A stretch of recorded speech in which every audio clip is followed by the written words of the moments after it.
Coming up on this week's show are classic games becoming endangered. The Crap Games competition is on. And we talk bringing Konami games to the West with Jeremy Blaustein.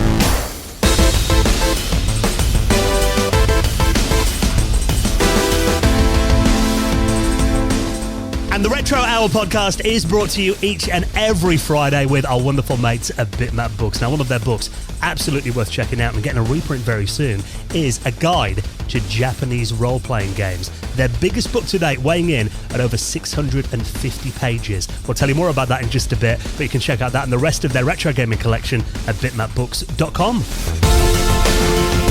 Hello and welcome to the Retro Hour podcast, episode number 386, your weekly dose of retro gaming and technology news with me, Dan Wood. Me, Ravi Abbott. And me, Joe Fox. And a very warm welcome to the podcast that each and every Friday takes you on a nostalgic trip back to the classic age of video games and technology. Basically, if you're old enough to know what this sound means, this is a podcast for you. You love I wonder that. if Joe knows what that means. Do you remember? Yeah, it's MSN, isn't it? But the nudge, there's the nudge as well. This is definitely your new gimmick. Is this three weeks in a row now? I mean, I'm enjoying it. I want to see how far you can take this. Yeah, I'll run out of sounds eventually. But yeah, it's that's what we do on the podcast. So we take you back, bring back memories like that. And of course, video games are definitely a very big part of what this podcast does, even though we cover technology as well. And I think it's fair to say that we probably don't. I mean, we're probably a bit guilty of maybe not giving Japanese games quite as much coverage on this podcast, mainly because it's actually quite hard to get guests from Japan on the podcast because of, language barriers and, time differences as well. But today we're actually going to be going inside one of the biggest Japanese companies for video games, of course, the legendary Konami. Now, this is really interesting. Chatting to Jeremy Blaustein, who is one of the guys who's responsible for bringing some of these legendary Konami titles over to the West. Yeah, this is a kind of for me, it was a real eye-opening kind of like journey that he went on, and kind of like, for me, learning the trials and tribulations of bringing these games over to the West, even as recently as 10, 15, 20 years ago, because he had a really, really interesting career, kind of fell into translation. And it was really interesting because he actually wanted to study Welsh and learn the Welsh language. Yeah. Oh, wow. It was a really, really interesting interview because I've not really discovered and looked at this area, and it's very much, Joe's kind of specialist area, Metal Gear Solid and Silent Hill 2 and titles like that. But the kind of conversation about the cultural differences and how, it's not just a translation of a game. It's not a kind of, just changing of the words. You have to think of how to hit that Western audience and how to change it and working with that relationship with the Japanese as well. It's a really interesting interview. Yeah, no, that's a really good point you made. I kind of forgot about that because it's like you say in the earlier games, because he kind of started his career in the 16-bit era. It was very, go be an advisor on this game. That's kind of how we started, give advice on this game, and it kind of progressed into translating this game. But it was advice on, kind of porting it, translating it to the West. And like you say, Ravi, those first kind of games, it would just be a text box, but it wouldn't make sense for the West, or the one-for-one translation wouldn't really make sense. So he would get to kind of make those decisions of instead of saying that, we'll say this.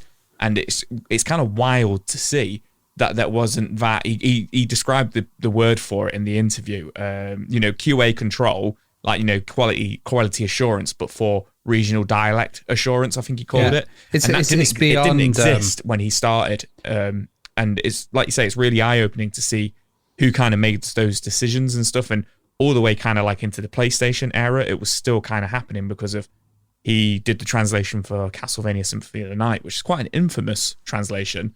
And he kind of gives his view on why that kind of happened because of, I won't spoil it, but it was really interesting for me. It's interesting. It's beyond all your base are belong to us. Doing something like Metal Gear Solid. He talks about how there's different politics between different countries and trying to kind of work out the approach of that, and then having to explain to the guys, certain concepts and ideas and what's going to work in the West and not, and also working, in America, but then also working over in Japan as well. You get two total different cultures. I think it's interesting that you mentioned that, all your base belong to us from Zero Wing, because, famously in the 80s, there were some really bad video game translations, weren't there? Like Nintendo's Pro Wrestling was one, where it's I think it said "A Winner Is You" at the end, and Ikari Warriors was one as well. So I mean, it is definitely interesting to hear about how these big Japanese companies suddenly decided that there was a need actually to employ someone to do it properly, rather than just because. I mean, I imagine in the 80s, these earlier games probably only had a team of like a couple of guys working on them at most.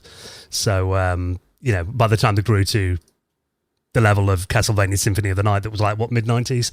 Obviously bigger teams then as well, and obviously the West became a very viable market for them. So going to be interesting to hear from Jeremy about kind of how he approached that as well, and those cultural differences too. So he's going to be coming up on the podcast. Jeremy Blaustein, our special guest, in around half an hour from now. Now, before we do that, of course, we bring you up to speed on what's been happening in the world of retro gaming and technology from over the last week.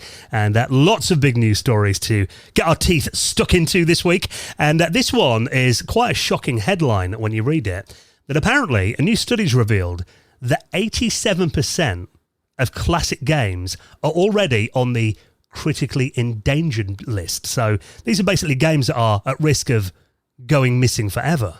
Yeah, this was kind of a bit of a head turner for me because you kind of cast your mind back, especially for me, like 10, 15 years ago, especially around Xbox 360, PS3 kind of like days, when a lot of games started to get remastered and re-released and, digital versions, HD remasters and stuff like that. I remember thinking like, God, it's getting like Hollywood. Have they not got any original ideas? Like, this is ridiculous. Like, how many times are you going to remake or bring this game out again? How many times are you going to bring Paperboy out? How many times are you going to bring Resident Evil 4 out?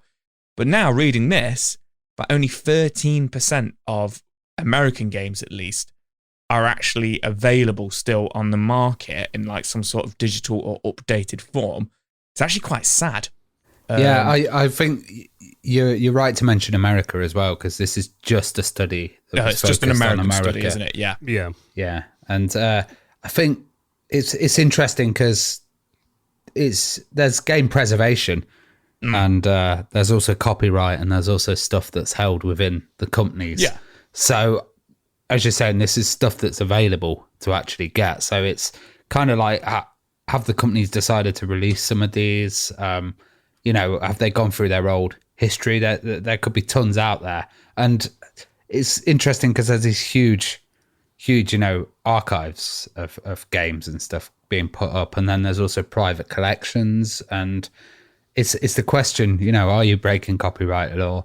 I know certainly in the Amiga scene, a lot of the pirated titles have kind of survived, and even the only ones really. Yeah, even when you get them, they've still got the crack throws on the front and stuff, and they've actually kind of survived because they've been spread through piracy. So yeah, it's an interesting debate. I'd love to see a worldwide study, of course. I don't know if maybe the Japanese culture would be different in preserving them, or the European or British. Yeah, I imagine the Japanese companies, especially like Capcom and Konami, they churn out a lot of these collections, that you can still get on, Xbox Series X, PS5, Steam and stuff like that. But, EA aren't releasing classic Mega Drive games, that they put out. There's no like Urban Strike and Jungle Strike collection or anything like that. The only way to play those games is the original hardware. And it's interesting because in the article on Time Extension... Or emulation. Or emulation, of course, which is what Ravi was touching on. But it's like, the quote here is, imagine trying to watch Titanic, but the only way to watch it would be on VHS, on a VHS player. And I guess that's to kind of like for non-gamers to understand. But it's true, I'm sat with my Mega Drive collection to the left of me right now. There's like 100 games there, and it's probably, probably a fair handful what you can still get on the Xbox and stuff like that. But I bet the majority of them they're dead now. The only way to play them is the original hardware. And it never really occurred to me. Does that make sense? Because with cinema, I think obviously I don't know the number. This is just speculation, but I imagine 13% of all films are still available to purchase in some way or another, digitally or physical. Cinema and stuff's a bit different as well, because even like, I remember the BBC used to have this policy of, even with TV, recording over the videos.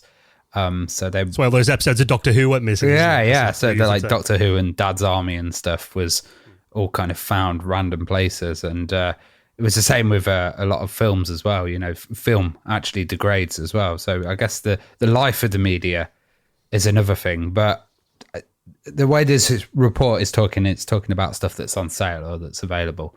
So I guess, these huge collections of ROMs that people have, which, there's abandonware. That's what people say. But, it is still kind of copyrighted material. So they wouldn't count in this one. No, it's talking about legal route. Yeah, it's talking about the legal versions of them, not copyright, not emulation. And the studies from the Video Game History Foundation, and that quote that you said then about the VHS tape of Titanic, that was from Kelsey Lewin, who you probably know from Metal Jesus' YouTube channel. She used to do quite a lot with him. And she's basically saying that, some people have actually commented on this, and this is a great quote here, and it says, it's not really the equivalent of only being able to watch Titanic on VHS. It's more the equivalent of being able to watch Stop or My Mom Will Shoot by Sylvester Stallone. Because the big, you're always going to be able to get, Pac-Man and Space Invaders on any platform, or the amount of Sonic the Hedgehog 2 has come out on pretty much every console I've owned for the last 4 generations. So I think, in terms of those big, very famous games, they're probably always going to be available. Something like a blockbuster like Titanic. I'm just remembering the scene where his mum cleans the Uzi. Yeah, I did think when I read that I wouldn't mind watching that again, actually. But I bet it's not on Netflix, so that is probably a good comparison. But yeah, again, it's kind of I do see both sides of the argument, but also from the company's perspective.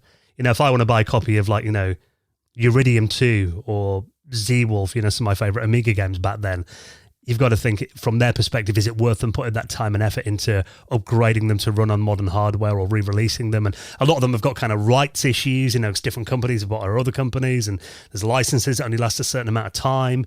We saw that with, Outrun, when the Ferrari license kind of expired, that, Outrun 2 got took off the Xbox store that licensing reason. Stuff like the music. There's reasons why. The music for Crazy Taxi and all of that kind of changes over time. And I guess it's how much does a company care about it? Maybe they're... And how many copies are they going to sell? Focused on new products or something, and they're not really bothered about their legacy. But I think it is important that if a company is not bothered about the games that they brought out 30, 40 years ago, that they then allow fans to host them on, ROMs, websites and archive.org and that kind of thing. Not the approach that Nintendo and, increasingly Sega have had recently of kind of pulling them down, games that are not available anywhere else. That kind of feels unfair then and against preserving software. I think if they're moving on, they're like, look, we don't earn money off this anymore. We don't care about it. Here you go, have it, have fun, download it as many times as you want. That's fair enough. But I think, expecting a company to kind of upload all its back catalogue and still make sure it runs and everything is probably asking a bit too much. But yeah, that's quite a shocking statistic. I wonder if that, the 87%, if that includes a lot of kind of mobile games and stuff. And I think that's only going to get worse, isn't it? Because a lot of mobile games are only available on a store for a limited amount of time. Flash and a lot of games and stuff like that as well. Games that need to be online as well when the servers get shut down, they're basically not playable anymore. So, I think it's definitely going to be a bigger problem as we go forward over the next couple of years.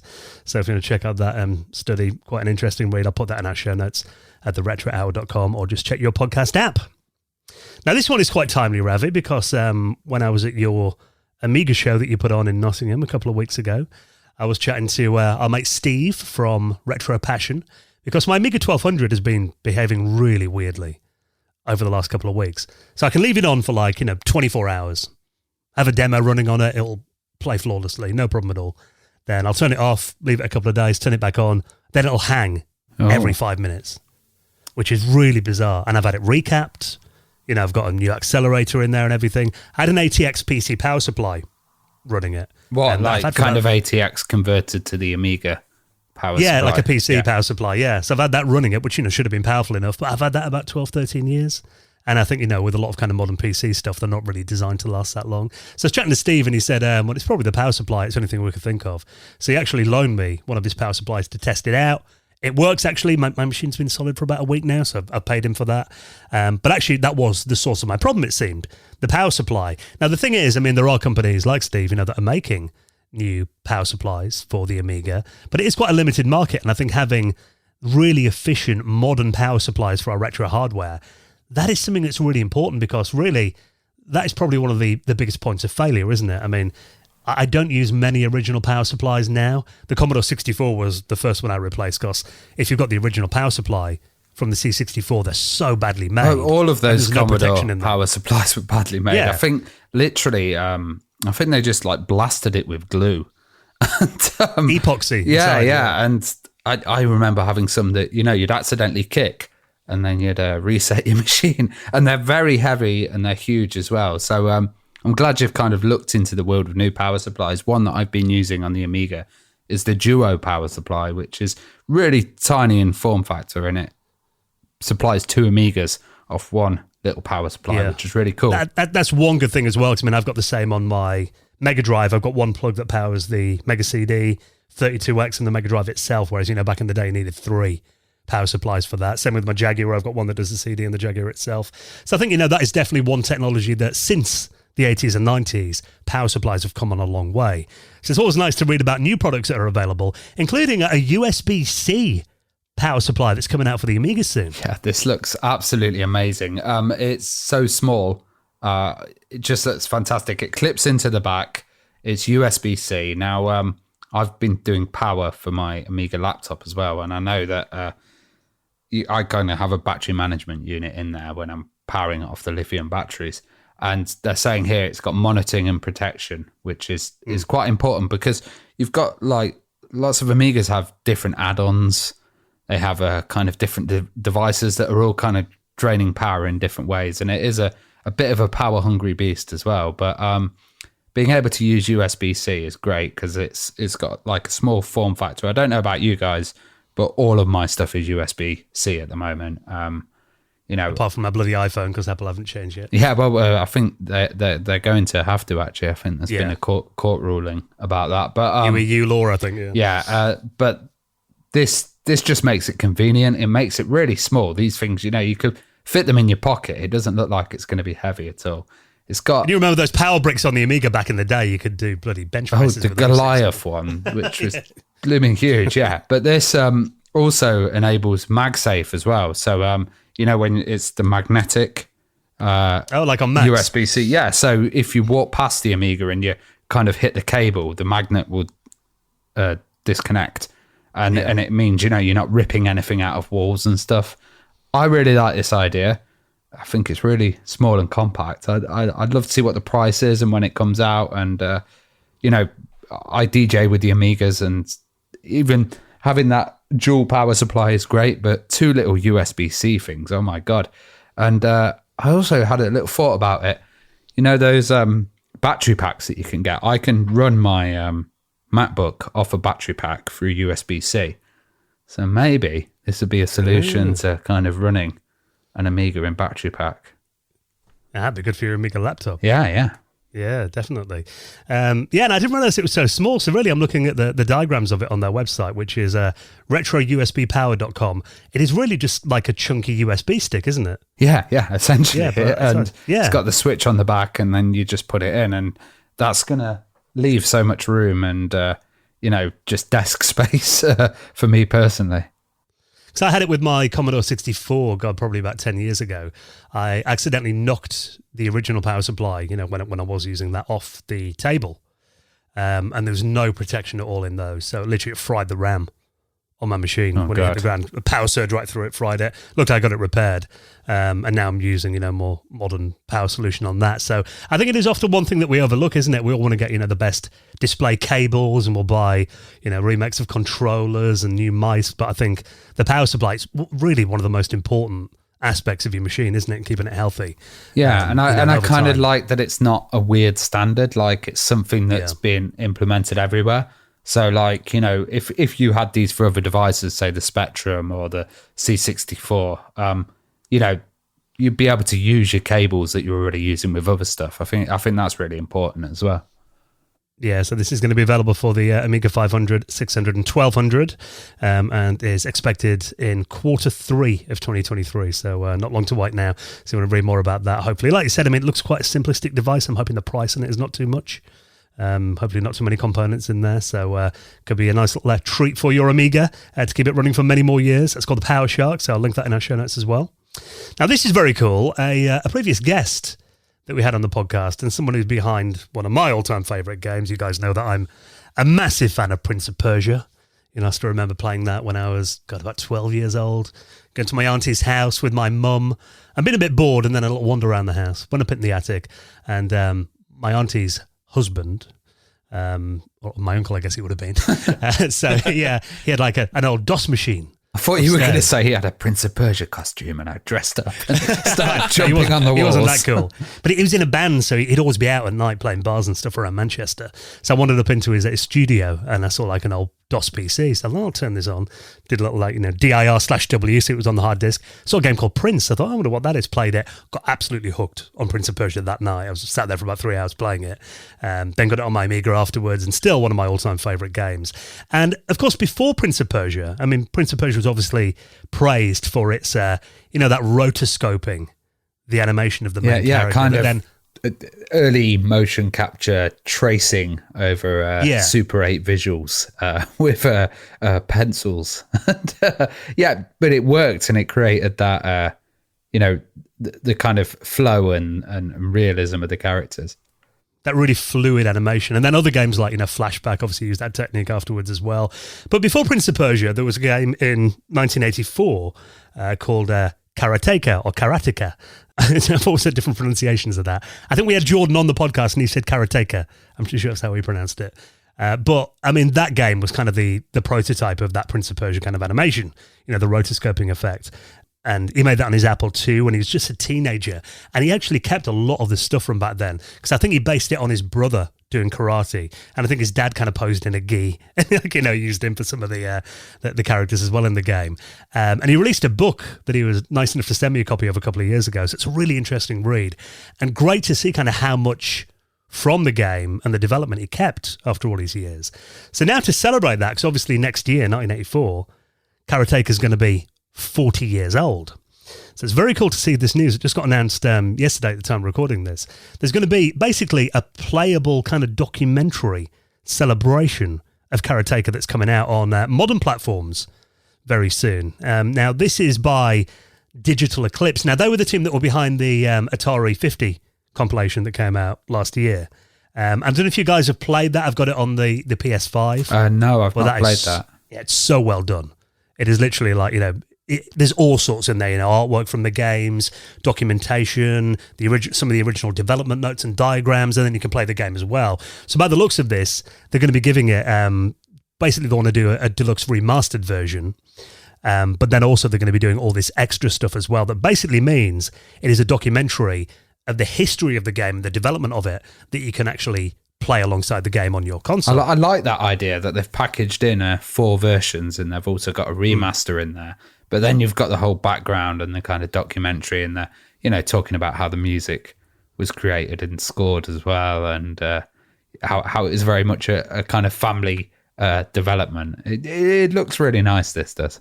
Yeah, and there's going to be the original pencil tracings and the pixelated game characters in there too. There's going to be audio and video interviews with Jordan and his dad as well, and kind of other gaming industry legends, talking about the game and the effect it had on them. There's a couple of podcasts on there as well, talking about the music of the game, all the original design documents, excerpts from his journals back then. And there's going to be 14 playable games on it, the Apple II version, the Commodore, the Atari versions, but also, interestingly, some kind of beta versions as well that he submitted to Broderbund back in the day. And also there's going to be notes about the development from the prototype to the Gold Master as well. So I think anyone that's, got an interest in that game and the history of gaming development, it's going to find this really interesting. Actually, I think this could be done with a lot more games. Yeah, interestingly, it seems they're selling it on Steam as well. At the moment, it's on Wishlist, but on Steam. And this is a wicked idea, kind of packaging it all as one. Like, if you're a fan, this is going to be something essential, really. Yeah, so I'm hoping that there'll be a Prince of Persia version of this as well, because I think even seeing those kind of previously unseen betas and stuff, I think is really interesting. I'd love to see it for something like Lemmings as well, or Worms. That would be great. Really, it's tracking the history of it and a real celebration when you get these. So, we all see anniversaries coming around now more than ever, really. It feels like all our favourite games are suddenly turning 30 years old or whatever. So I think, it is a nice way to kind of celebrate their legacy. So I'd like to see more of that kind of thing. So if you want to wishlist that now, I'd link it up, and I'm sure it'll be out on, usual platforms on PS5 and PS4 and Xbox and all that as well. So looking forward to that. Now, something else that's getting a bit of love, and this one, though, is by a fan who loved the game Teenage Mutant Ninja Turtles. Now, don't we all love that game? Definitely one of the best side-scrolling beat-em-ups, I think. But now there's going to be a version of it to a system that previously didn't get the arcade version of this game. Teenage Mutant Ninja Turtles is coming to the Sega Master System. Yeah, this has been turning a couple of heads, and like you say, who doesn't love the TMNT arcade game? Let's be honest. But the original got ported to the NES, and then it sort of got ported to the SNES and the Mega Drive. We got Turtles in Time for the Super Nintendo, and we got Hyperstone Heist for the Mega Drive, which they were the arcade game essentially. But yeah, the poor old Master System never got a port of Turtles, never got a Turtles game or anything like that until now. So homebrew coder X Fixium is he's porting it to the Master System, and he's saying, and you can see it when you watch the video, that it is actually a closer kind of port to the arcade version than the NES one ever was, because the Master System's actually got a bigger color palette. The arcade game was such a bright, vibrant game, and sometimes the NES can look a little bit washed out, but the Master System has those really solid, bright colors as well. Yeah. So, in terms of the visual style of it, looking closer to the arcade version, obviously great to see, the Master System getting some love, because usually, these kind of projects are usually for the Mega Drive and stuff like that. But like I say, kind of had its own version. But then they've also brought in Lewis the Sega Nerd, who's a musician who's making the music for the game, porting the music for the game. I don't know if you guys have had a chance to have a listen to it, but I absolutely love the sound of this and the direction it's going in, because it's definitely got the Master System and kind of Game Gear 8-bit, it's using the hardware, so it's definitely going to sound like that, but it sounds very different to the arcade and the NES version, but I think it really, really suits it really well. And I'm impressed by how well this matches the arcade version of the game. Because, for an 8-bit system, I remember playing it on... Cause I was quite surprised it never came out originally on the Master System. Yeah. So I played it on the Commodore Plus 64, the Commodore 64. We had a version of it on that when my brother had a 64 when I was a kid. And I remember that being good. I think it was quite an impressive port to the 64, but graphically, nowhere near the quality of this. I mean, you've even got all the animations at the beginning and the character profiles, that list in the arcade. You got even the animation at the start, the cityscape and things like that too. And I mean, looking at this at a glance, if you'd have told me this was a Mega Drive game, I'd have believed it. Yeah. This is jaw-droppingly good for the Master System. Yeah, 100%. I mean, at the moment, from the videos I've seen, they've not got like all the sprites. They're not fighting each other. It's not like in a massive playable state, is it yet? But that's, visually, it looks fantastic. You wouldn't question it, like you said. If somebody said, "Oh yeah, this is a Mega Drive," or it was an early Mega Drive game, I'd have a guess and say it's better looking than like Altered Beast, maybe even Golden Axe as well for the Mega Drive. It's the color palette, I think, that's doing it for me. It's got all these vibrant greens and purples and oranges, and the first level when you're escaping the hallway in the fire and stuff like that. I think there's even some kind of pseudo parallax scrolling in there as well. You got the fire effect and stuff at the bottom and stuff like that. And just kind of like the pixel graphics on it, like the character selection screen, like you say in the intro. It all looks absolutely fantastic. So I think this is going to be wicked when it's finally properly working, and people are playing it on their EverDrives, on their on their Master Systems and stuff like that. And that's a good thing if you've got an EverDrive for your Mega Drive as well. You can play Master System games on that too, because it's backwards compatible. Yeah, I'm looking. It is just literally about 1 minute 58, isn't it, of like the first level and the introduction. I was kind of watching along to see if when the boulder comes down the stairs, if that was in there. But they haven't implemented that yet. But it'll be very cool. I mean, looking at how well they've done everything else, I'd be surprised if it was missing, because otherwise it looks like pretty much a 1-for-1 kind of port, doesn't it? Everything's kind of in there so far. I mean, you're right. Some of the sprites, kind of the heads cut off when they're walking. Yeah, and I imagine that's you'll obviously fix all that before the release. Yeah, exactly. It's only 2-player. They haven't got the 4-player on there. Yeah, we can't ask for everything. Yeah. So it looks very, very cool. No word of when it's going to be released yet. I imagine it's going to be. I imagine you'd have a problem selling it, so it'll probably be a free download when it comes out. But early in-work peek at the game. So if you want to check that out, I'll put that in our show notes as well. Now, we often talk about impressive video games, and, since stuff like Turtles on the Master System, that's always something that makes me think, wow, I didn't realise that system could do graphics that good. However, this one is the complete opposite of that. It is a challenge, and apparently this has been going on since the mid-90s, since 1996. People are trying their best to make the crappiest Spectrum games that they can for an annual competition. Now, this is a really interesting idea. The annual crap games competition is on for 2023. Yeah, this is quite interesting. I've always found the Spectrum games, they're always a bit quirky and there's always funny elements in it. So really cool to see that this is going on. Yeah, now this has been running since 1996. Now, the name of it is the comp.sys.sinclair Crap Games Contest. I imagine based on that name, it came from Usenet. Yeah. Because, comp.sys would have been a Usenet group back in the day. And the idea is basically people get together. It was, this is now hosted by a guy called Jamie Bradbury from Hull. And he got involved in this 7 years ago and basically he wanted to make his own game. And that's the thing, a lot of us are, we want to mess around with stuff. And if you guys were the same, I used to play around with stuff like shoot 'em up construction kit and stuff like that and Amos. I was never very good at making games, but I think just being able to make a game and have people play it is quite interesting. But basically the idea of this is, so it was based on, remember that advanced lawnmower simulator prank from back in the day? Yeah. It was in Your Sinclair magazine. That was an April Fool's where they talked about, this game that didn't exist and then actually came out on their cover tape the month after. And literally the object of that game is, I think you just press fire on your joystick and then the lawnmower went left to right and, mow the grass nicely. And there are a lot of games kind of, where the concepts are a bit crap. You think of stuff like Power Wash Simulator that I know Joe's a big fan of. Yeah, well, also it stems from that like magazine culture as well. So with that, there were kind of a lot of piss-takey games. There was, Sensible Train Spotting's one that I remember. Sim Brick was another one as well, which was a brick simulator. And people love that, but you're right, there is a whole modern game scene of it. I think something like Goat Simulator is really good. And also these hard to control games as well. Like, I don't know if you've played that Octodad. That one's an absolute nightmare at the moment, but people seem to kind of love the obscure or the strange, quirky kind of titles. Yeah, and also there was that Cassette 50 compilation by Cascade that came out back in the day. There's 50 games and they're all terrible on there as well. So that kind of inspired a lot of there was too. The Firebird one as well called Don't Buy This as well. Yeah, that was, yeah. So that's the thing. Basically, the aim of this is to come up with the worst Spectrum game that you can.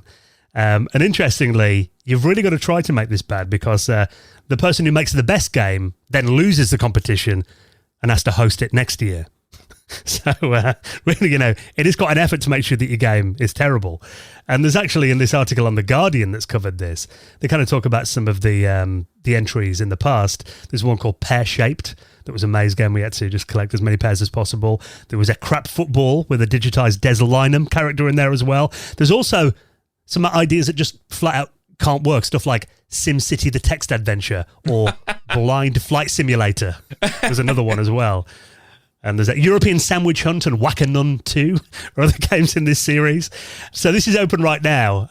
And it sounds an absolute giggle. And there is a website, which I'll link up in the show notes as well, if you want to kind of read more about the history of the crap games competition and some of the highlights of the last 25 years or so this has been running. But yeah, what a funny idea. And I think you're right, Ravi. It's just kind of that British sense of humour that it ties into quite well. So, very quirky and very fun. So thank you to Gareth for telling us about that on our Discord server.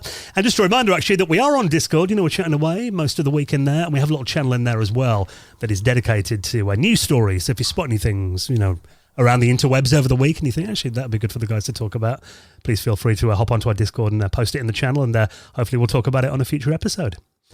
Right, then our special guest, Jeremy Blaustein, coming up in just a moment, talking about bringing Konami games and lots more to the West. He'll be our special guest.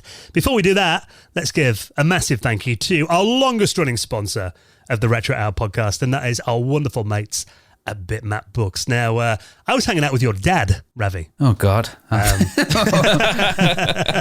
in trouble now. This is at Ravi's Amiga show, because your parents came along, didn't they? Yeah, they came along to check it out, yeah.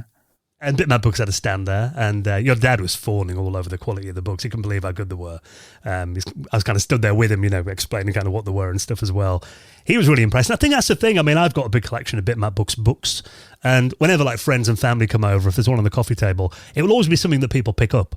Just because I think that they're just so beautiful, aren't they? You're like kind of drawn to it art. as well with the colours and some of the amazing screenshots that they have in there. And one of their books that's had a really good reception. In fact, I think this sold out because they're doing reprints of it at the moment. This is A Guide to Japanese Role-Playing Games. Now, this really opened my eyes as well, because I've got a copy of this, and I must admit, it wasn't really a genre that I was that familiar with. I know, Joe, you played a lot of the JRPGs back in the day. Still a genre that you love, isn't it? Yeah, absolutely. And, the history of it, and kind of like that, it's going to sound really weird, but like the whimsicalness of JRPGs and the artwork of it is just beautiful. And to kind of seeing that like Dungeons and Dragons-esque artwork, but from the east side of the world, I really love it, and kind of like those like manga and anime elements to it. I think this captures it really, really beautifully with game box art, which is obviously being presented really beautifully in the book here. Yeah, and it reviews games as well, and it covers the entire history of JRPGs from 1982 to 2020, and it's got, games like Fire Emblem, roguelikes like Mystery Dungeon, the first-person dungeon crawlers like Etrian Odysseys in here too, and there's articles on the genre, the music, the art as well, and this is a massive book. It's actually 652 pages in length, 370,000 words, and it's got contributions from fans, journalists as well. Really, this is designed to be the ultimate coffee table book on Japanese role-playing games. And like you said, I mean, the artwork in here is just absolutely gorgeous. Really, they put it on really nice paper. I think it's called lithographic paper, the Bitmap books you use. So really, the images pop, and it gives them that, the treatment that they really deserve. So if you're interested in the history of this incredible genre that really didn't get explored all that much, didn't get explored enough over here in the UK back in the day, this is definitely a worthwhile read. If you want a good book to read this summer, A Guide to Japanese Role-Playing Games, the reprints, you can order that right now, and check out the rest of their retro gaming books as well. Support our sponsors, it helps the podcast out, and their website is bitmapbooks.com, and we thank Sam and the team from Bitmap Books for their continued support of our show.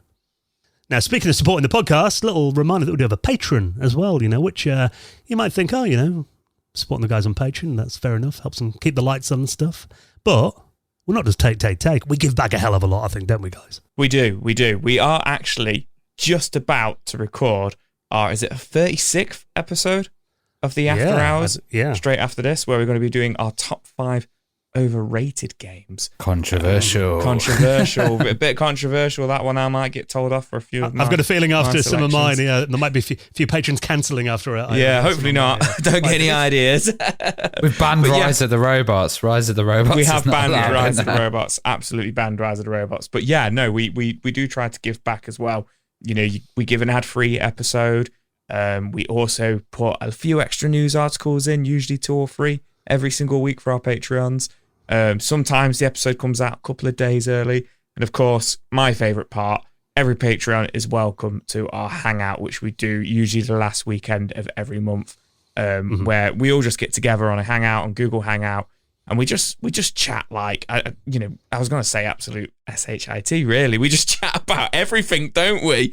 Anything goes. We don't just talk about retro games. We talk about technology. We talk about films.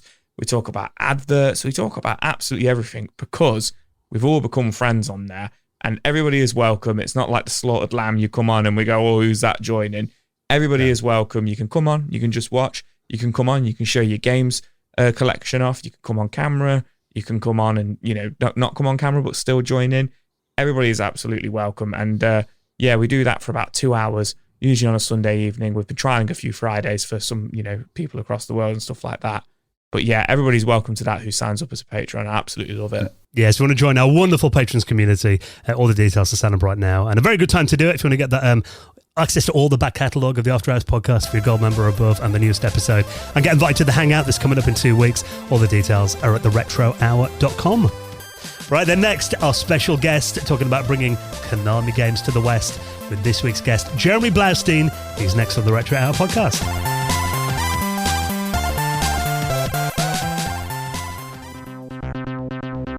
You're listening to the Retro Hour, and we're joined by our very special guest today, Jeremy Blaustein. How are you doing, Jeremy? Hey, I'm doing great. Great to be here. Good stuff. Thanks for coming on. So the first question we always ask all of our guests is if you could cast your memory back and think of what your earliest video game memory might have been. Wow. Okay. That's the first time I think I've ever been asked that. So let me try to go back. It starts to get into the question. I'm so old. It starts to get into the question of what is a video game. Yeah. You know, there was a game called, I think it was called Tombstone. It was a very primitive, like, side thing. Two Yosemite Sam looking characters shoot each other.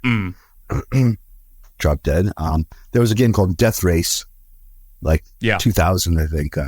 You run over these tiny little moving stick figures, and they turn into gravestones. There was a game called Seawolf.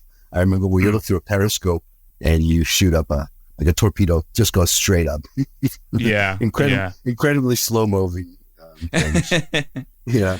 But then there was also at home before anything came out, like Atari, I was playing those little Mattel football games. Football, it was just a small sliver of light that you would manipulate in 4 directions. And so in case of American football, you'd be, kind of just going up, right, up. Yeah. But jamming them very hard and fast, And there was a basketball one, and then the Odyssey came out. We got the Odyssey back in probably it was maybe 76 or 77. Yeah, the Mattel Odyssey had 3 games: pong, tennis, and I think it was like squash or something. They were all almost identical. So you grew up in, I read you grew up in Long Island.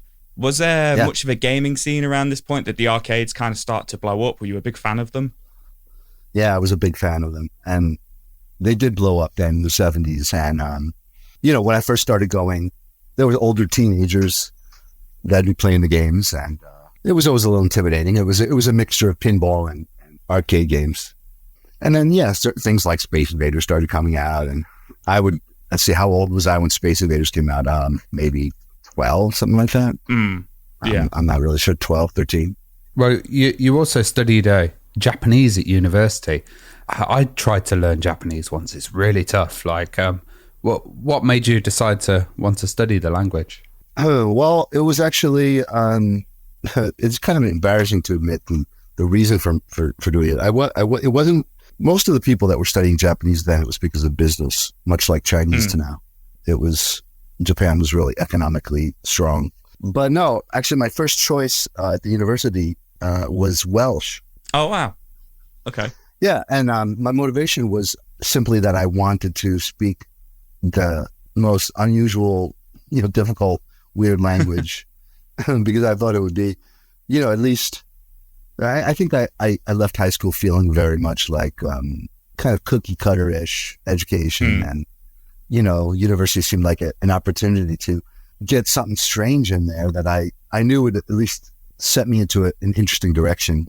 I didn't know what, but the Welsh teacher, thank God, I thank God to this day, she advised me against it strongly. Welsh wasn't that massively huge back then. Now there's stuff like, they teach Welsh at schools and there's lots more Welsh language. Yeah. No Welsh video games yet. Unfortunately. And I don't think there's a lot of economic opportunity if you study Welsh. Yeah, I think I know they've kind of reintroduced, obviously with us being England not far from Wales, they've reintroduced that some TV channels are in Welsh and stuff like that in Wales again. Yeah. It was dying for a while there. But outside of Wales, what are you going to do? Yeah, exactly. So were you like, kind of like, were you in the mindset of, right, I'm going to go to uni, I want to learn a different language, which is fantastic. I think that's amazing. And it's amazing the career you built out of it. But were you kind of like going in with like, okay, I'm going to learn a language and I'm going to get into video games? Was there ever kind of like a career aspiration or did that just happen? Did it? No, it just happened. It just happened. Okay. So I started studying Japanese. The first year I wanted to study Japanese. My father wouldn't let me because he thought it was too wildly unrealistic as to be simply a waste of money. That the idea of learning Japanese was so ridiculous. And so I started my second year at uni. And so I graduated and tried to, find a job. Didn't work out very well. Went to graduate school for a couple of years after I left there, I wanted to get back to Japan. I was studying Japanese all those years, you know. I wasn't very good the first year in Japanese. It was tough, you know, really tough. Second year, I started to be like, maybe I can do this. Were you a big fan of like Japanese culture? Because I guess this was, I'm guessing this was the mid 80s, kind of late 80s. Yeah, this was, I mean, I graduated from the university in 85. So I was just talking about this the other day with my twin brother, as a matter of fact, with regards to the question, were we fans of Japanese stuff? We were tremendous fans. But the thing was that it's not like the anime. There was, you know, there weren't really any anime that we couldn't watch any anime. Yeah. What we were watching was Saturday morning cartoons. So we were watching Battle of the Planets and Kimba the White Lion and, you know, Speed Racer and Tobor the Eighth Man and things like that. And they were all Japanese cartoons. They were all Japanese. So, yeah, I was a big fan of it. But I don't think that as a kid, I knew that they were Japanese. Yeah. You know? I was the same. It was, you know, only the last couple of years that I realized that obviously Transformers, the animation isn't Japanese, but Transformers as a toy, as a product was Japanese. And it's amazing how much stuff you didn't realize kind of came from that culture in the 80s, which is really interesting. Yeah. But this stuff was all, if we're talking about stuff that came out originally in the early 60s. And then stretching into the 70s. So we were watching, you know, really different generations of things. And, it's also interesting, because it ties into the economics of Japanese development and stuff too.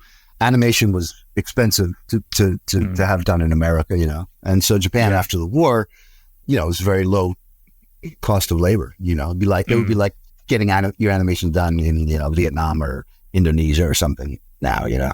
And these things were picked up not because they were great. You know, nobody thought, oh, these are so great, the kids will love them. They were picked up by business guys, you know, they were picked up cheap, and then they slammed together some kind of a localization. They did a localization, you know, and they did the voiceovers, and it was brilliant. Spider-Man cartoon done in Japan, the first ones, you know, Fantastic Four, all of those. Super Friends.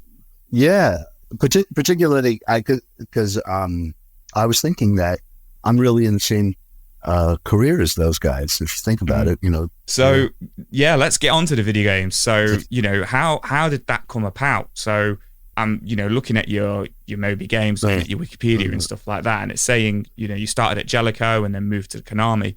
What's the story there then? So how did you kind of get into the industry? What's the story?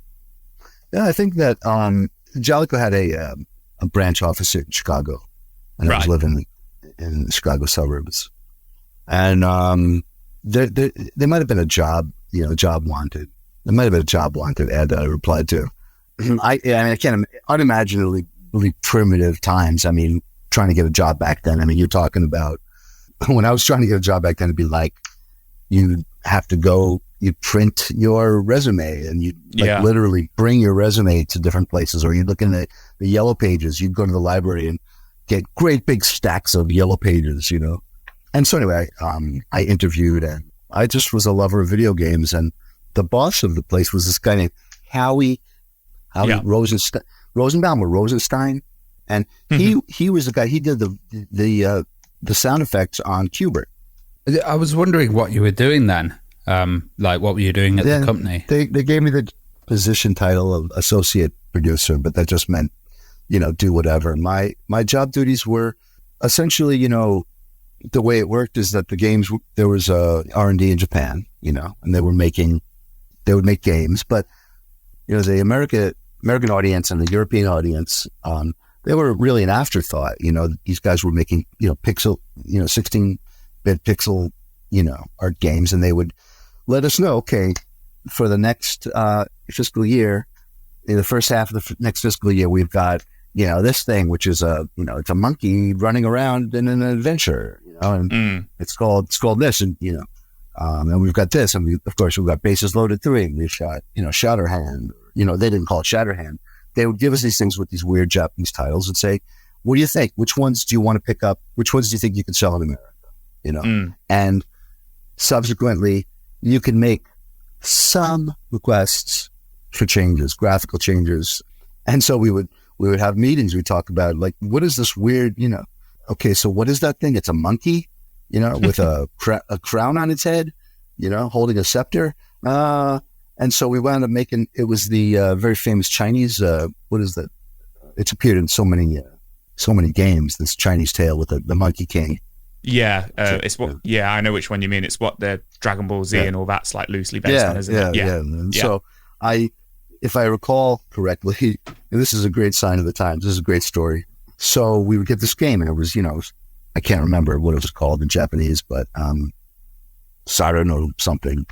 And we looked at it. We're like, well, what story is it? We don't, we have to apply some paint to it so it will work in America, right?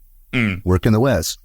Someone came up with the idea that this guy, if we added a couple of pixels on his head, we could change the crown into a feather headdress, and we'll change the scepter in his hand to a tomahawk. And they called the game. This is the brilliant part. They called the game Wampum. Like Wampum. Right? You got it? Because Wampum is the double meaning, right? So would you get sent like, when the games would come over or the art and everything would all kind of come over for the localization, would you kind of get like this is what we want it to be, or a how-to? No, or is it just... First of all, it would be wrong to call it a localization. That word didn't come about for another 10 years after that. There was no text, it's just like, a guy running around, bonk, bonk, bonk, like the localization was the changing the pixels and the giving it a title and the box art. So how did you move to Konami? What's the story there? Like, how did that develop? Well, I was only at Jalico for 3 months because I got fired for being, like an angry teenager.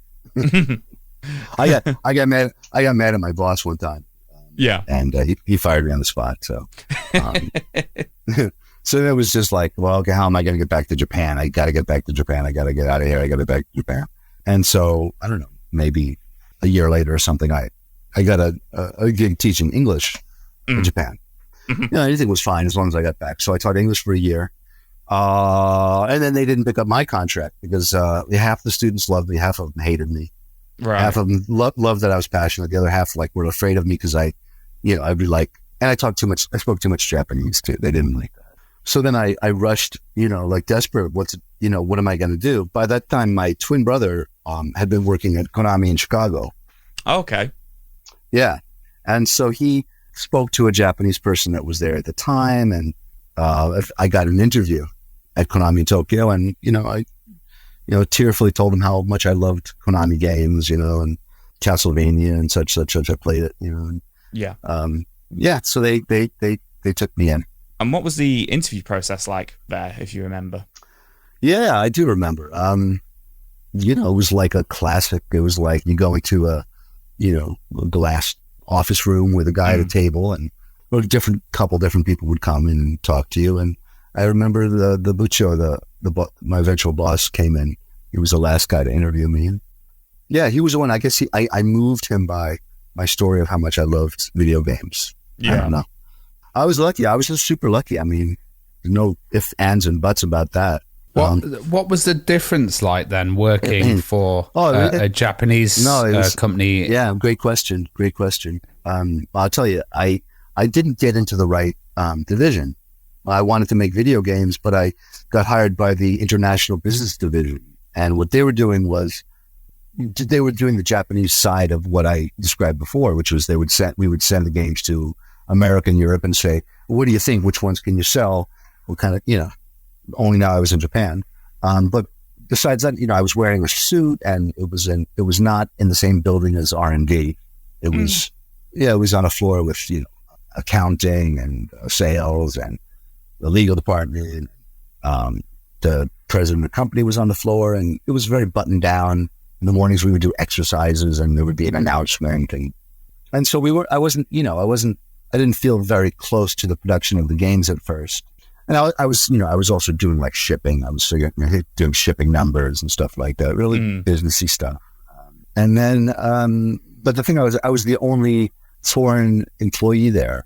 There might have been some, a few, I think there was a couple of Chinese people, but I was the only foreigner that spoke English, I guess I should say. And so eventually R&D would start to, be like, hey, what's this? Like, what's the Animaniacs? But I mean, at that point, there had been so many, do Americans like, it started with, what do Americans like? Do Americans like this? Would they like this? And, I was the only one to really to be there. And I spoke good Japanese. So I got closer and closer to deal with R&D. And then they would, I would have to do really simple translations because there wasn't a lot of text back then. But I would write, like I wrote the script for Batman and Robin, right? I wrote this, the script for Contra Hardcore or, things like that. Did a couple of voice recording things. And then I oversaw the localization of Snatcher, which was the big one that got me into localization, really. Yeah, that leads really nicely. So I was going to say, kind of what was your involvement in Contra Hardcore, Spiker Master of Mars, Sparkster and stuff like that. So those are small enough that I could do them, without much time. But Snatcher, they were porting it from, the PC Engine. PC. No, not the PC Engine. This Japanese hardware. Oh, okay. Okay. Name I can't recall. And then it went to the PC Engine. That's when Kojima wrote the third part of Snatcher. The MSX. It was the MSX. It was the original. Yeah. And then he did the PC Engine, which was a Japanese version. And then he added part 3. And that's the one that I played and said, well, we got to, bring this over. Because they brought me in one day at R&D and they said, what do you think about this? And I put on headphones and I sat down, for this like 4-hour experience, 5-hour experience. And I was so blown away because I had never played even a CD-ROM game of, or anything with that kind of music or that kind of size of data or voice. So I was completely amazed. And the porting of it to the Sega CD, they had to redo all of the art. It was completely unusable because of dimensions or something, palettes or something. And so they made a special requisition to bring me over from the business department to R&D for, I don't know, about two or 3 months. I can't recall. I can imagine that you've seen some quite bad translations in your time as well. Well, this wasn't one of them. Scott speaks perfect Japanese, and he's an old timer and speaks perfect Japanese, and he really applied himself to it really well. I added a lot of things. I added quite a lot of other text, and checked his work and made some tiny changes probably, but I also added a lot of Easter eggs. And I had to write like all of the text for the, like the Jordan computer and stuff like that. But Scott did it. The only thing I contributed besides, overseeing that was the voice direction. Was there, did you work much with Hideo Kojima at this time then? Did you meet him? Because obviously this is one of his first kind of massive games, Snatcher was. No, I didn't work with him particularly much. He wasn't involved in the porting over. He was in Kobe and we were in Tokyo. I would see him from time to time come into the office, and I would see him from time to time, but we never really worked together in any way, We met a few times, and, I met before translating Metal Gear Solid with him a couple times, but he was never interested in any way. And at the time, he had no conception of anything outside of the Japanese audience, I would say. Did you expect Snatcher? Obviously it's got its deep roots kind of into anime, and like you say, not much out of Japanese culture. But did you expect it to become such a cult classic? Because especially here in the UK, it's become such a sought after classic game. No, I didn't. No, I mean, I expected to sell. I mean, we only sold like a couple thousand units, or at most. Nobody bought it, which was partially because of the Sega CD didn't sell well, but nevertheless, it didn't even sell as well as like, what was that horrible like sorority girl? Oh, Night Trap. Oh, Night Trap. Yeah. Then I guess I expected it would get Night Trap numbers. Yeah. But it did very, very poorly. And the magazines were kind to it, got good reviews. But no, I didn't expect it to achieve this level of cult status. Although, listening to those scenes, I mean, I think it's great. Like, the voice actors killed it. So they killed it. And it's like it's a really fun game. It's one of my favorites. Well, how did your role end up evolving when you started working on Metal Gear Solid? Well, no. So the thing is that when I was at Snatcher, I was working for Konami. I was in Tokyo working for Konami, and I left Konami. I wasn't even there for 2 years. Okay. Yeah. It felt like 5 years at least, but no. So I returned back to the States, and the first game I translated as a freelancer for Konami was Vandal Hearts, and then second I think was Castlevania Symphony of the Night, and then I believe it was Snatcher. Metal Gear. So just touching on Castlevania Symphony of the Night there, and there's some of the translations in that have become a bit infamous over the years. The opening scene with Dracula and Richter. Can you shed some light on that at all? The translation kind of there, was it a difficult process or? Yeah. No, the thing I mostly these days try to tell people in order to make it understood why those choices were made. And I kind of alluded to it earlier, which was that I came from a background remember what I was saying at Jalico, how our job was to consider this game for this audience, right? So to me, it was always, I think that I conceived of them as separate pieces of work, necessarily. I mean, in a way, if you're making changes, it's a different thing. If you're putting it into English, it's a different thing. So to that extent, it's already a different thing. And in an environment where there was no internet and there was no idea at all, if you told me that there would be tens of thousands of people who look over old translations or, that kind of thing, I wouldn't even understand what you're talking about. It's completely inconceivable. So for me, the US version was the US version, and that's the environment I came from. And so I never considered, especially in those early games, what will people say if they look at the Japanese and then look at this? And I don't think that they should, in a perfect world, I don't really think people should necessarily be poking around to that, mess and then on Twitter, and making semi-careers out of pointing out, translation choices that were made of necessity in 30 seconds when you're spending 30 hours to edit together a hit piece on, somebody's translation, for example, it's out of scale. So anyway, back to your question, Castlevania, that scene, when I got to the infamous line, I must have had a playable version, because I say that because I was aware of for sure. No, I played the Japanese version. I know I did. So I played the Japanese version, and it's you get to the first scene, and it's a big scene. It's Richter's meeting Dracula, throws down that wine glass in that classic animation that, was even more, sort of dramatic than seeing it, as a new game, and I read the Japanese and I just couldn't think of, I'm trying to think of good English lines, really. I mean, in a way, my Japanese brain is reading the line in Japanese and absorbing, okay, it has this information, it has this feeling, but more likely than not, it's a line which is evocative of an earlier line. When we read books, authors choose, words and sentence structures in particular ways because it reverberates for us. But if you just translate something, it's not going to, it's just not going to work. And so the line is just some kind of line like, we shall see the results of what happens by who dies, or something like that. And it's just I could not. And then he throws down a wine glass, And to me, it's just a crap line, and I couldn't think of any way to do something with it, and it seemed such an important. And and here's Dracula, and he's lived hundreds of thousands of years. He's not going to just say some throwaway line. And so I decide I'll find a quotation. I'll find a great obscure quotation, and that's what set me.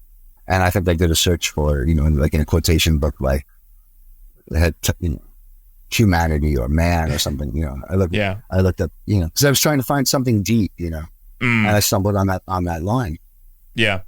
And I thought it captured his, kind of mocking nature. And so then I used that. I tried to make the rest of his speech match that character, So, once you've done that, like the process of translating it, so you've had, you've found that mantra, if you will, that quotation. Does that then go back, once you've put it in the game, does that then go back to approval to Konami, or is it just kind of like you had the final say and it was done? Did they trust? Was that trust there, or was it just, or does it go back for quality? Well, the simple answer is that I don't know. I don't know, but I can tell you what I suspect. I can tell you what I suspect was the way things were then and how things would be now. That's what I can tell you. So what I suspect was that there simply wasn't anyone to read over my text, of course. Yeah. No one would be qualified to do it, and it would take a long flipping time. And it would just be like, it would be questions everywhere. What does this word mean? What is this? Why do you use this? And so they have a schedule. So no, it was just passed right along.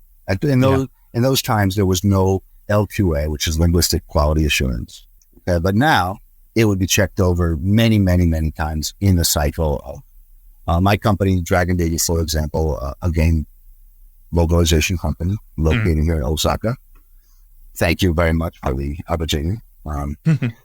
We check things over on multiple levels, and then this is before the translation is even submitted.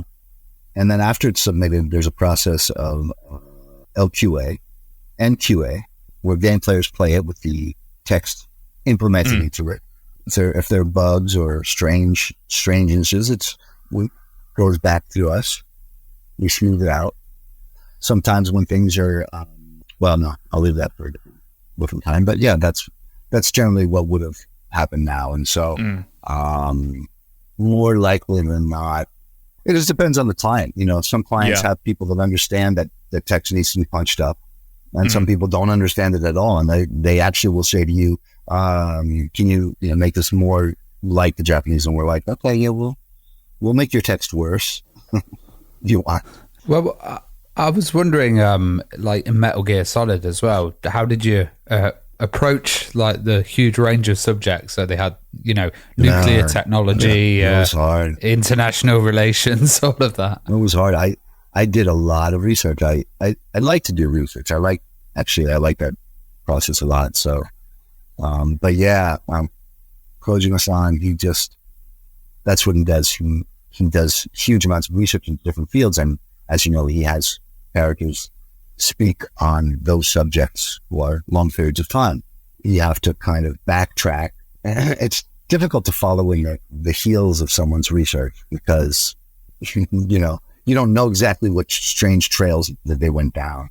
And when you're doing it in a different language, generally in the case of military technology, it is really hard because English would have a very specific term, like the name would be in English maybe, and the Japanese would be kind of a more basic, dumbed down version of the technical jargon in English. And so it was actually really hard to work backwards and figure out what the original, because many of these things, there was no dictionaries that were talking about, the technology of metal that changes, due to temperature. But when I read about it, I knew Kojima must have sought it somewhere, but these things were not easy to find. He was always trying to get really, really cutting edge stuff. And I was so nervous about getting it wrong. I mean, these things about like the different security levels in nuclear facilities. I knew Kojima was reading something, but it's not like he would just say, oh, just, here's what I read. I never talked to him. So for a period of 6 months, I just did a lot of work. Yeah. Maybe researching some of the things he might have researched, some of the rabbit holes he might have gone down, but I guess you just don't know. You're just there in the office, just trying to make it as best as possible. Exactly. And the thing is, it's like, I also don't know what inspired him exactly. He's dealing with, Japanese cultural icons. Generally speaking, as an author writes what they know, Yeah. And if you look at the voice actors that he used, you can get kind of an idea of what his snake was. Yeah. Right. Well, what am I going to do? I can't bring that to you. And I mean, he never said to me, let's do Clint Eastwood. He wasn't going for Clint Eastwood. I was going for Clint Eastwood. Yeah. Is it just a case of that's how you read the script and how you read the game? and who you kind of it's envisioned. It's a combination of that and what I thought would work and what I thought. Yeah, I mean, you have to choose a voice when you write something. Your character can't be inconsistent from the beginning to the end, and so you start to get an image of that character, and then you simply have him speak in the way that you're imagining him. Yeah. Now I have a skeleton in Japanese, right? If it says in Japanese, yes, I will do that, right? I still have to ask myself, well, how am I going to write how would this character say, yes, I will do that? So obviously Metal Gear, it was we mentioned earlier on, Snatcher was kind of like the kind of beginnings of like cinematic storytelling in gaming. Metal Gear Solid was such a huge step in the industry, with 98, 99 and the depth of the story. Were you pleased with, the kind of end result and the translation and the feedback you got when it came to the West? Yeah. First of all, I was still blown away by the game. I mean, I was psyched to translate this thing. It was very, very exciting. And was I pleased? Yeah, I was very pleased. Was there many changes that needed to be made kind of for a Western audience? Was there anything you kind of had to like balance with translating the game, and anything you kind of had to maintain from the original meaning to a Western meaning, or was it quite relatable? Well, I wouldn't say it was quite relatable. Parts of it were not. I mean, yeah. How am I going to find, Psycho Mantis relatable, or like Vulcan, like, no, it wasn't relatable, but I think I got the campiness of it, Yeah. I think that, like I said, I grew up watching Japanese cartoons, and I'm the same age as Kojima. So I always felt like I got him, I never really felt like he was hard to get. Although, yeah, like I said before, it wasn't that the stuff was unfamiliar. It's more like, take a Revolver Ocelot. Yeah. Well, think about this for a minute. This is the result of Kojima-san seeing, I don't know, 60s spaghetti westerns or whatever, right? Yeah. But now he's watching it in Japanese with subtitles that, believe me, if you've read Japanese subtitles, they don't exactly flesh out a character. But it's got the meaning in there. So, you can follow the story. But how that appealed to, how it entered Kojima's brain and mixed with other stuff, and I can't say. And then he's projecting it then out. He's trying to make a game which is evocative of this, and yet he's doing it for a Japanese audience. So, you're playing with a lot of weirdness, but what I'm trying to do is I saw it as, I guess I think of it as a kind of a cultural sniff test hurdle. Okay. And what I mean by that is, if we're working within like a genre like spy, for example, we have certain things. We've got James Bond, and we've got, whatever, you name it, particularly in the world of like military stuff and war films and something like that. Americans have a rather high bar at this point, having been at war basically our entire history. And we watch a lot of it on TV, and it gets pretty technical, So I would say Americans are much more literate in terms of the specifics of war. And so if you take a Japanese version, which is somewhat dulled down in the sense, I don't want to say dumbed down, I'll say dulled down, because it's not quite as, it's something like 20 years behind in terms of like its clichédness, Yeah. If you watch something from the 50s now, you'd be like, oh my God, they're such stiff wooden actors. Well, when I watch Japanese stuff that's trying to be Western, it's usually kind of like old and, campy and like 10, 15 years behind. Yeah. Yeah. So to me, it's not going to really pass the smell test that I felt Metal Gear Solid needed to pass for Snake to be a believable character, a believable military tough guy. And so I wanted to make him a badass, and I wanted it to be really right, Yeah, yeah. And I think that a good localization, it can't make the game better, maybe, or maybe it can, but it can really ruin a game, I think. Yeah, 100%. It can ruin a game, 100%. But Yeah. I mean, the proof's in the pudding. You did an absolute fantastic job of it, and kind of really set, I guess, the precedent and the roots for all of those characters that are still in games today and still being released today and remade and stuff like that. So can you tell us about your experience with the Silent Hill games and Silent Hill 2? You've gone on record before to say that Silent Hill 2 was actually one of your most fulfilling projects. Absolutely. Silent Hill 2, it was probably around 99 but I would go over to meet with the team quite a lot. They were very open to, from the very beginning, they were really open to, before they'd even written anything, talking things over and eager to see how it might go over in America, because they weren't even, as you know, there's no Japanese voiceover for it. Yeah. So it was really always intended to be for foreign audiences. Oh, wow. Okay. Yeah, they had that quite in mind. And so Mr. Owaku was he was very eager that the translation be done well. And in order to do so, he read pretty good Japanese, English, like many Japanese do.